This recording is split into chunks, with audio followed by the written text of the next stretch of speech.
Yan. Yan pong tester natin. And That's good. It's sweet. and it's pork infused with barbecue. Right? Barbecue with a little bit of oyster sauce and honey. It's good. Right, there you go. You can eat now.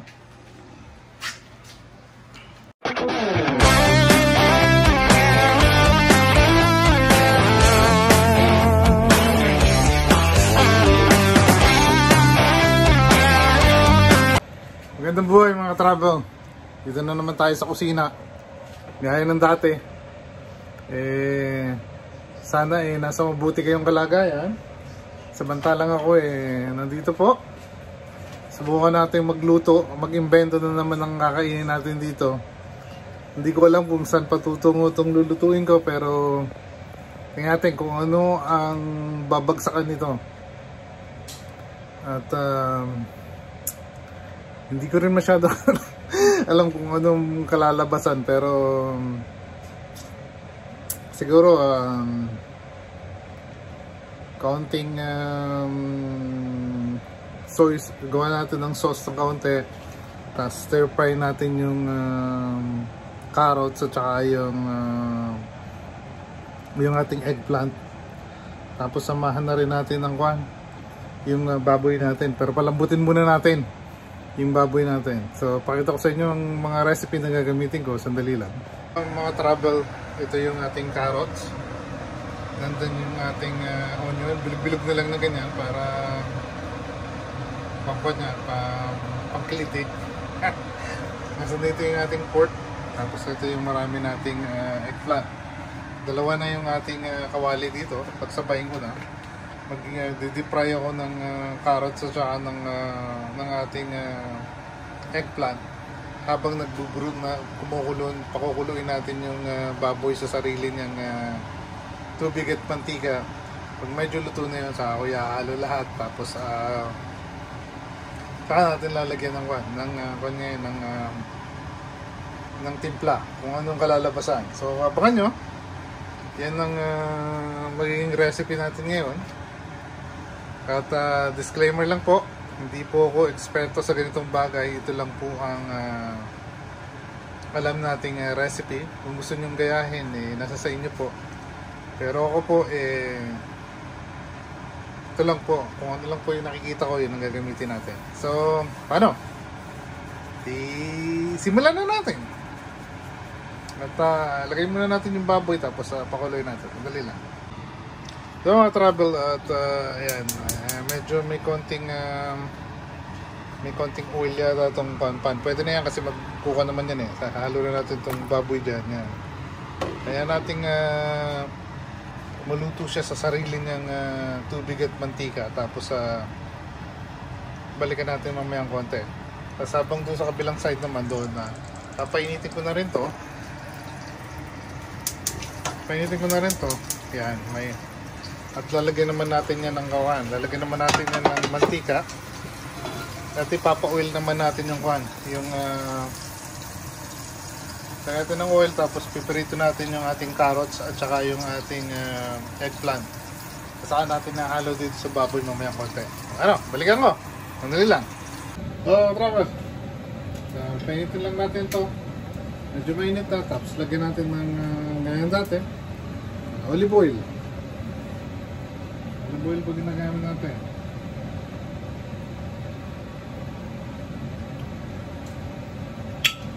Nagulog po yung takip.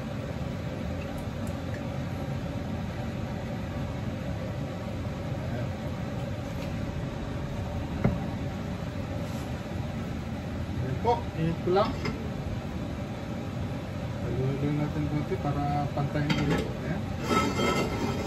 Basta ito medyo low fire natin ng konti.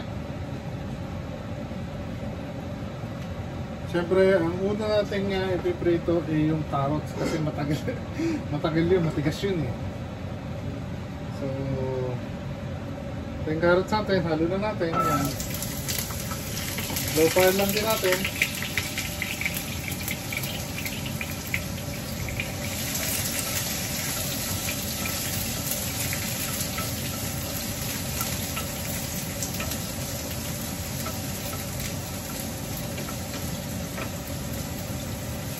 Yan, pinirito na natin yung ating carrots.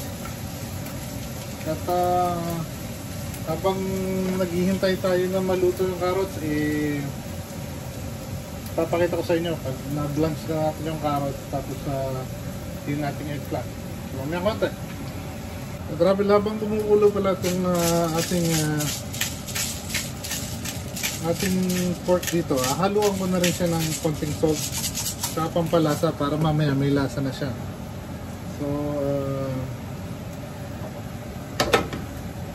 So pakita ko sa inyo at mamayang pakita ko sa inyo sandali na lang. So yan mga ka-travel, kumukulo na yung ating pork. Naluluto na siya sa sarili ng tubig at mantika.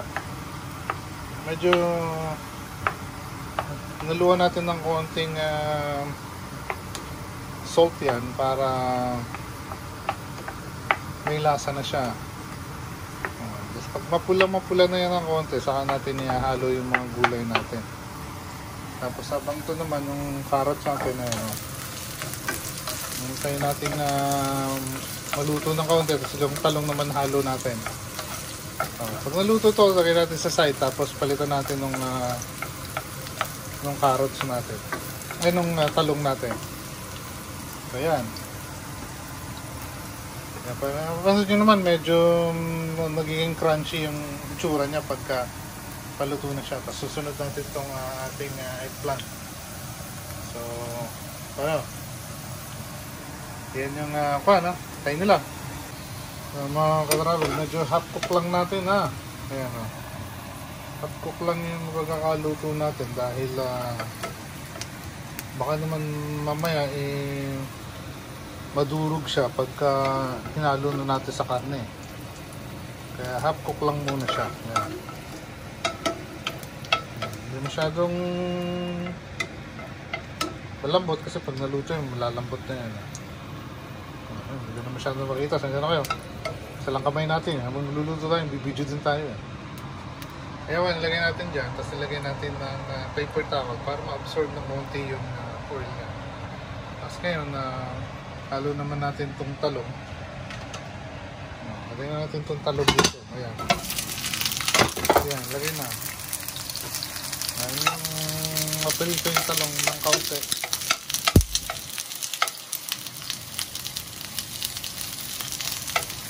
Ayan. Di may ulit kaunti. Medyo pumupula na yung talong natin. Tapos ito, kumukulo na siya sa sarili ng tubig. At pinimplahan ko na rin po siya ng kaunting pampalasa, asin. At hintayin natin matuyo yung sabaw niya para tapos magmamantika naman po yan. Napiprito na siya sa sarili ng oil. Tapos saka natin hahalo yung mga gulay natin na pinirito. Tapos saka natin titimplahan. Pero iwalay ko muna itong mga to. So baka gumawa na lang ako ng separate sauce. Saka ako ilalagay doon. Para maganda. So mamaya tayo. Kasi itong talong gagawin natin yung onion. Gagawa na tayo ng sauce natin. Onion. Tapos natin yung onion. Tapos lagay natin ng yung ating ginagamit na bawang pre-made na nabibili namin dito. Tapos ayun, tapos mag-blanch lang natin yon. Tapos haluan ko na ng mga pampatimpla niya. Tapos ako ihahalo sa karne. So mamaya pakita ko sa inyo, sandali lang. At ayan na po, maganda na yung kulay niya. Konti na lang, konting-konti na lang, at pwede na natin itong hanguin at iset aside para makagawa na tayo ng sauce natin. Samantalang to medyo malayo-layo pa lalakbay ng isang to at medyo maraming tubig siyang nilabas. Pero okay lang yan, at least lalambot yung ating pork dyan. Medyo malayo-layo pa lalakbayin yan. Pero itong isang to, malapit na to. Konti na lang to. Ang ganda po itong carrots natin. Nakita nyo yung mantika nagpunta na dun sa paper towel. So medyo nabawasan na yung mantika dun sa carrots natin. So ito, konti na lang to at aahuin natin, tapos magbabalance lang tayo ng ating gagawing sauce. So ayun, mamayang kaunti, malapit na. So mga ka-travel, ayan, hinango na natin at okay na yan. Ngayon ay pinapainit naman natin tong oil at magpe-prepare na tayo na iprito yung ating onion. Actually, mainit na yan eh, kaya pwede natin halo yung onion na yan. Ayan. Ayan. Medyo buo-buo yung onion na ginawa natin. Ayan.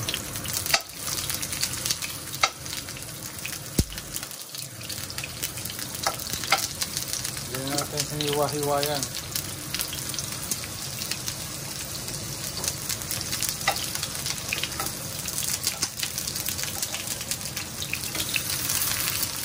Ayan. At pag hinuwa-hiwalin ko muna, nagdikit-dikit sila. So, ayan. Ganyan, no?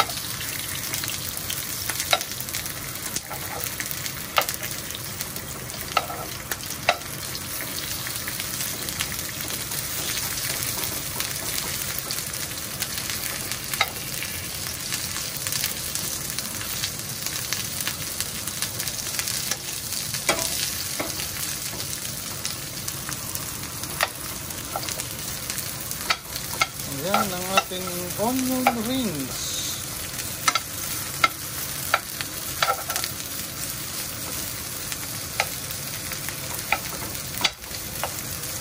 Sorry sa tunog. Sorry.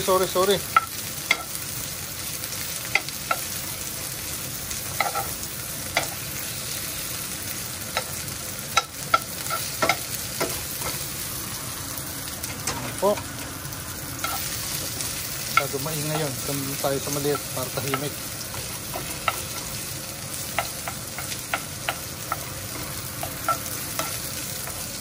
Ayan.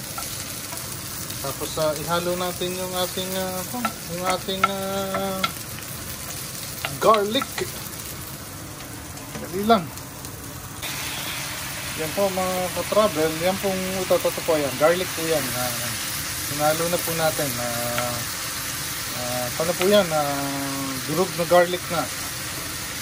Nabibili po yan dito sa store sa amin ng ganyan tapos medyo ready to use.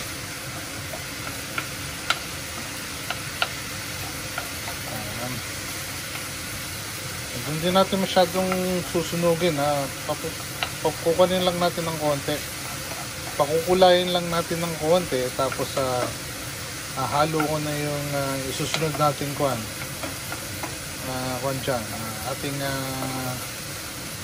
ilalagay.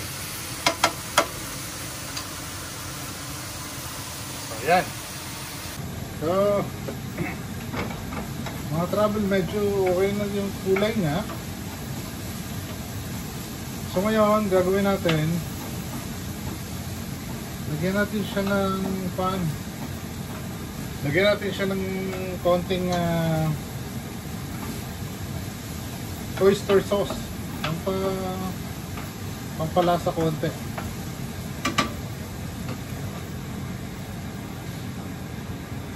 Ito po yung oyster sauce natin. Lagyan natin siya. Yan.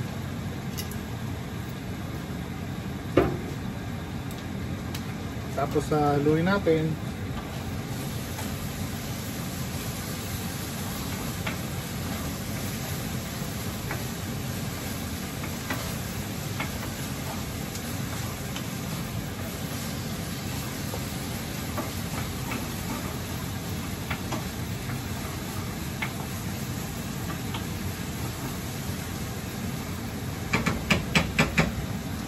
Tapos lagyan natin ng lagyan naman natin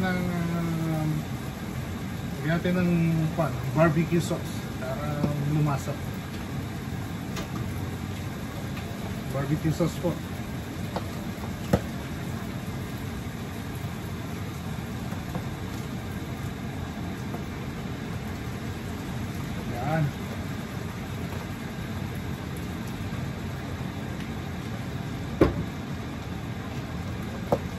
Tapos para medyo matamis ng konti, lagyan natin ng konting konting honey. So honey. Yan, lagyan natin ng honey.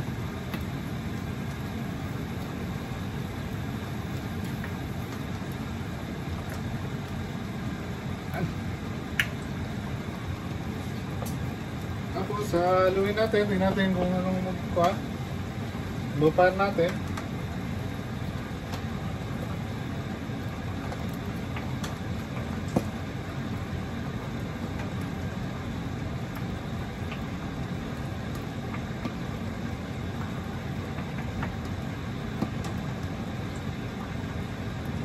Medyo tikman natin kung ano ng lasa na.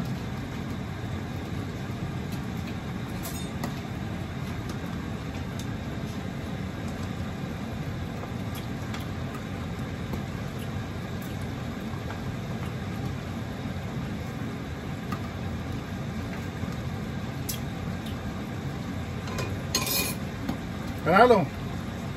So yan po, ang travel, luto na yung ating sauce na gagamitin natin dito sa ating pork. Itong pork natin ay medyo nagpaparay na siya sa sarili ng mantika. Pupulahin lang natin ng konti, tapos hahalo natin yung ating gulay, yung talong, carrots.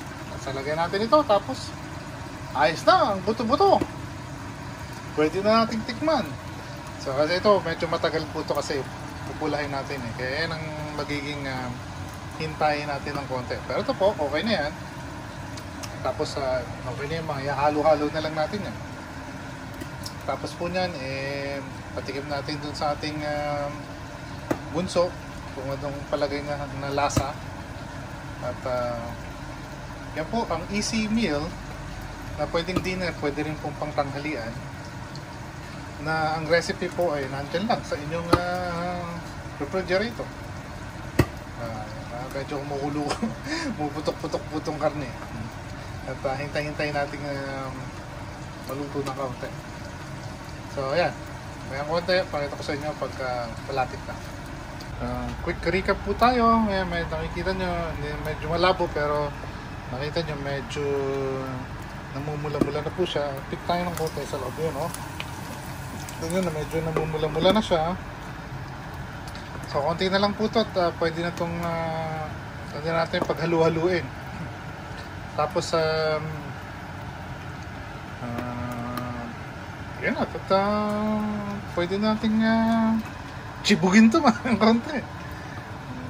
Dahil yung iba naman, yung ibang recipe naman natin, tambay na lang yan hanggang maluto itong pork natin. Ito po talagang matagal itong pork. Itong hintayin kasi talagang kailangan yan lumambot ng konti yung meat natin, tapos maprito na maayos at ayun po, para hindi masyado matigas pag kinain natin. So yun lang. Tapos kung gusto nyo subukan, nasa sa inyo po yan. Ako naman po, sineshare ko lang po. Ayun po ang another recipe ni Katravel ng pangkaraniwang buhay natin na ginagawa sa araw-araw. Ako po nagluluto based sa available sa ating refrigerator. Kung ano yung nandoon, yung nagagamitin natin, kung anong labasan na luto natin, basta medyo masarap at kakainin, ayos! Balik po tayo ng konti. Ang Katravel, kaya na po siya, golden brown na. Pero mukhang marami po siyang nilabas na mantika. So gagawin natin, hahanguin muna natin siguro yung karne, tapos buwasan natin ng mantika sa natin paghalu-haluin. Masyado pong maraming mantika, oh. Di ba, hindi natin nilagyan ng mantika yan. Nayaan lang natin na magmantika siya sa sarili niya. Pero ang dami niyang nilabas, oh. Tanggalin natin yung konti, tapos pwede na nating diskartehan. So, papulahin pa po natin ng mga kaunting bahagya. Bahagyang pula pa po siguro. Bahagyang bigla.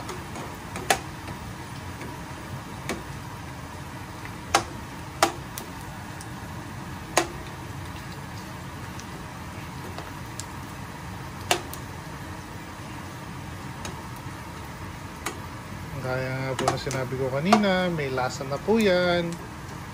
Kasi nilagyan natin ng pampalasa kanina. Ayan po. Sarap ng kulay niya, nakaka-tempt na kunin at kainin. Nagutom na si Katravel ah. Ayan po siya oh. Diba, di ba po? Ang gandang tingnan. So yan. Konting-konting na lang po paghihintay natin. So mga ka-travel, natanggal na po natin yung mantika. At konti lang yung tinira natin. Hiniwalay ko muna yung pork. At medyo hindi ko rin naiwasang tikman. Masarap po. So unahin po natin ilagay yung mga gulay natin. At lagay natin po yung talong. Ayan. Lagay natin yung talong dyan. Ayan. Tapos spray na rin natin yung ating carrots. Yan po. Ang namin natanggal na mantika oh. Ayan. Tapos medyo salatsan lang natin ng ganyan. Ayan po. Ayan, malambot na po yan eh. Paluto na po yung mga, luto na po yung mga yan eh. Tapos ito pong pork natin, ihalo na rin natin dyan sa ibabaw yan. Yan po. Tapos, ganyan lang natin. Tapos haluin lang natin na maayos. Ayan. Sensya na kung medyo magalaw yung cellphone natin kasi po ako'y nagluluto, ako din nagbibideo. Para tayong mambayad ng taga-video. Kaya, tsaga-tsaga.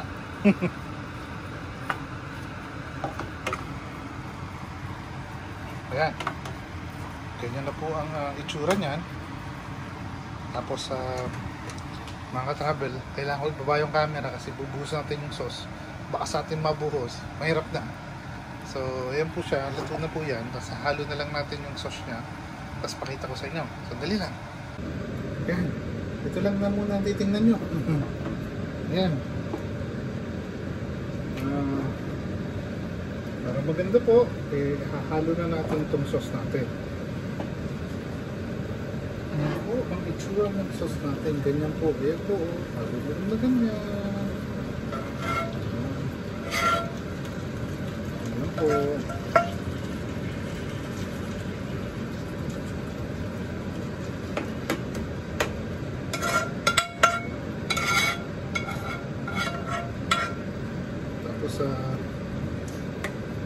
Lagyan po natin ng kaunting tubig siguro para may sabaw tayo konti.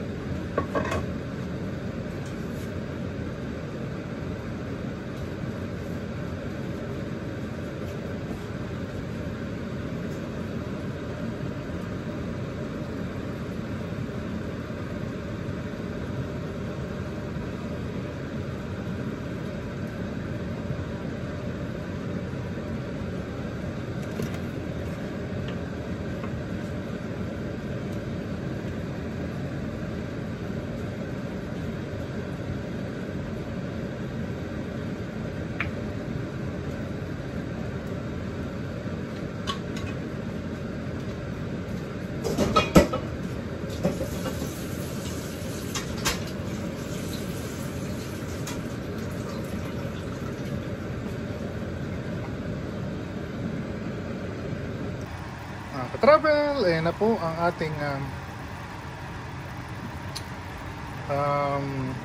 ano tatawag natin dito? Katravel's recipe. Stir fry na gulay at sinamahan natin ng carrots at eggplant or talong. Tapos meron po tayong pork. May kaunti tayong sasa na ginawa dyan. Kaya na po siya. Yan na po ang kinalabasan niya. Para po siyang main fish po siya ng fry and barbecue. Ayan. Ayan na po siya. Ayan po ang kasi ang sauce po natin dyan is barbecue na may kasamang kaunting oyster sauce. At ayan na po. Luto na po. Ayan. Medyo lutuin lang natin ng konti yung sabaw. At ready na siyang ihain. Sana po may natutunan kayo sa aking sariling recipe. Again, Hindi po tayo expert sa ganitong bagay, pero gusto ko lang pong i-share sa inyo. Para po one day na kailangan nyo ng easy meal at available tong recipe na to, magagamit nyo. So yun lang po. Mamaya po pakita ko sa inyo pag tinikman na natin. Ayan po. Yan. Yan po ang tester natin. And That's good. It's sweet. and it's pork infused with barbecue. Alright? Mm-hmm. Barbecue with a little bit of oyster sauce and honey. That's good. Alright, there you go. You can eat now. So, paano? Natikman na nung anak ko. Subukan naman natin ngayon. Ayan po yung luto natin. Ay, mahuhulog pa siya. Tapos may kasamang carrots, kanin. Subukan natin. Kain tayo mga ka-travel. Tirahin ko muna to bago pa tirahin ng iba.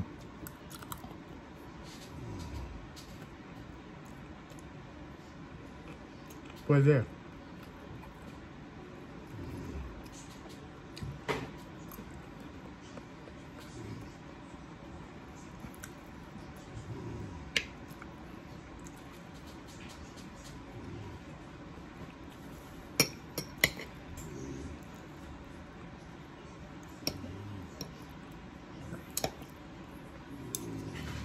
Yan po yung eggplant natin.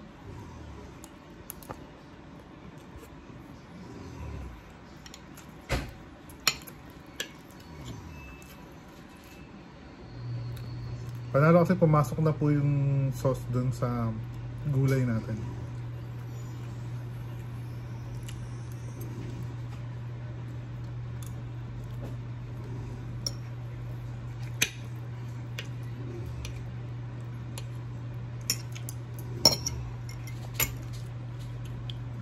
So, paano mga travel? Tapusin ko po nito. Ganda. So, paano mga travel? Hanggang sa muli!